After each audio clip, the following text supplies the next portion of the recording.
Bonsoir à tous, voilà une nouvelle petite vidéo. J'ai fait des petites recherches encore comme toujours, hein, dès que j'ai un peu de temps de libre.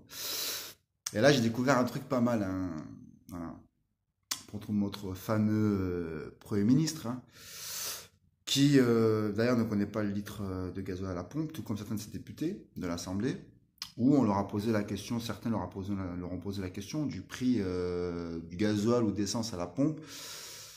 Ah, ils ne savaient pas le prix. Un député du Vaucluse a sorti 1,10 €. Et il a dit, de toute façon, c'est mon chauffeur qui le met. Donc ça prouve comment voter des lois si eux-mêmes, hein, ne savent pas la valeur de la vie.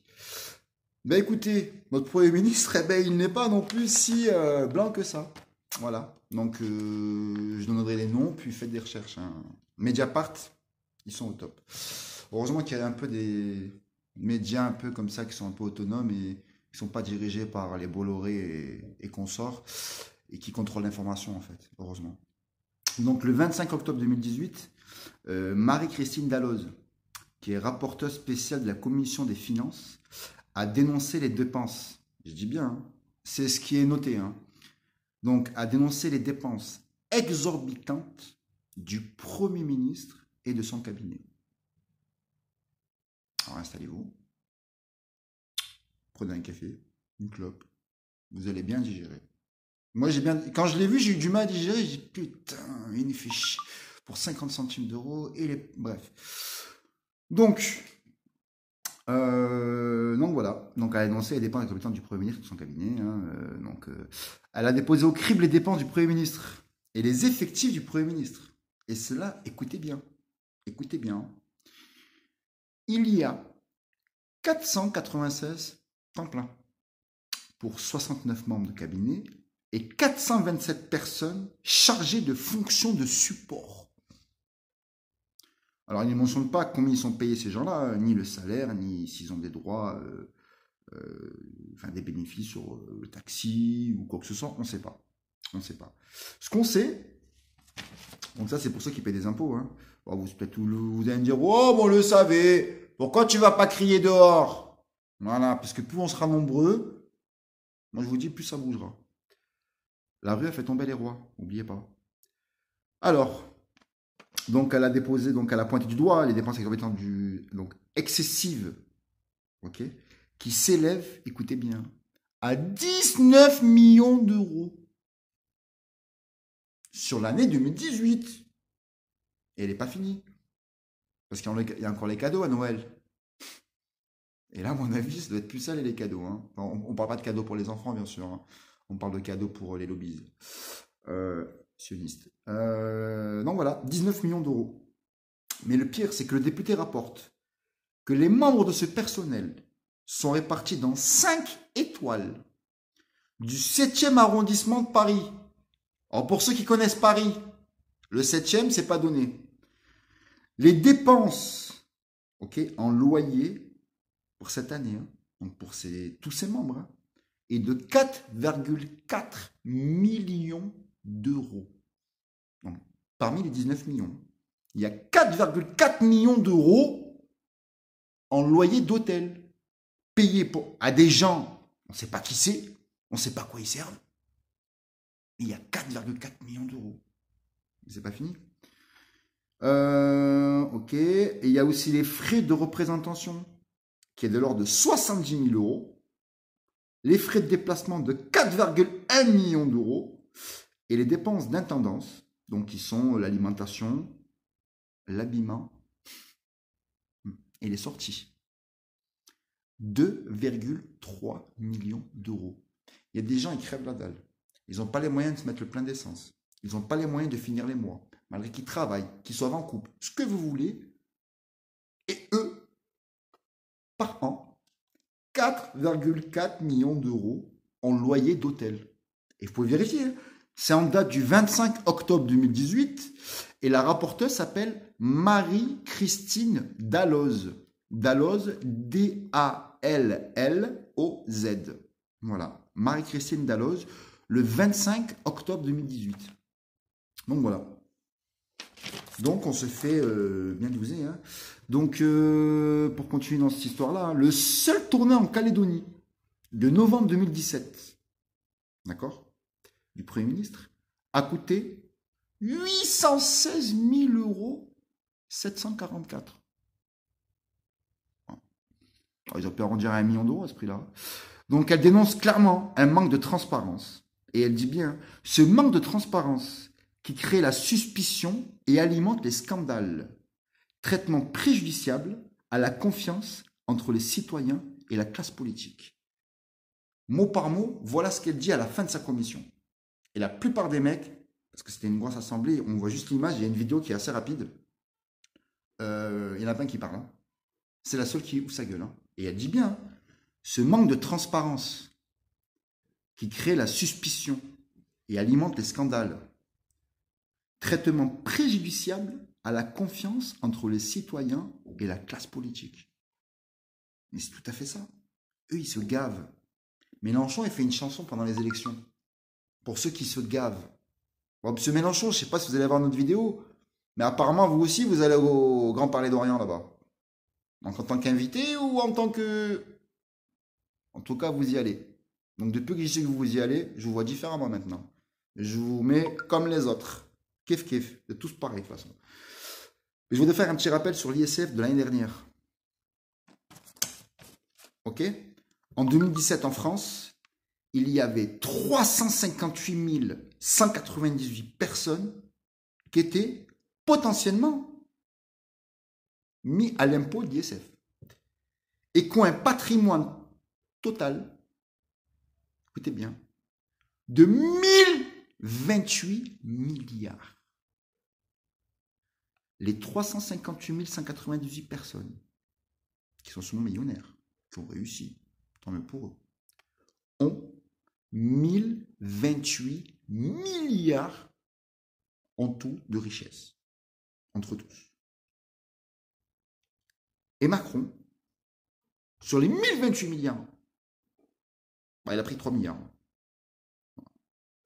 Sur les 1028 milliards, on aurait pu en prendre 10, 100.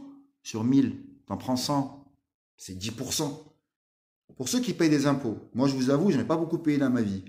Mais je pense que pour ceux qui payent des impôts, j'en ai connu certains qui m'ont un peu raconté, une fois que vous gagnez un peu votre vie correctement, 4, 5, 6 000 balles par mois, ou un peu moins, même 3 000, vous payez quand même pas mal d'impôts, vous payez presque un salaire d'impôts.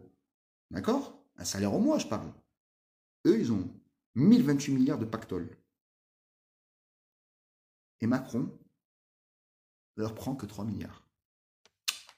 Donc, j'ai fait des petits calculs. Tout bête. J'ai pas fait l'ENA, je veux pas être président, mais juste comme ça. Parce que je suis avide de savoir. J'ai pas envie de mourir bête. Et l'école ne rend jamais intelligent.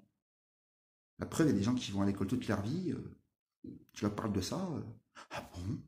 Oh, mais non. Oh, faites des recherches. C'est tout. La recherche n'a aucune intelligence. C'est juste d'avoir peut-être aussi le temps, je veux bien comprendre, hein, mais un minimum. Faites fonctionner votre glande pinéale. Recherchez ce que c'est la glande pinéale, vous allez voir. Vous serez très surpris.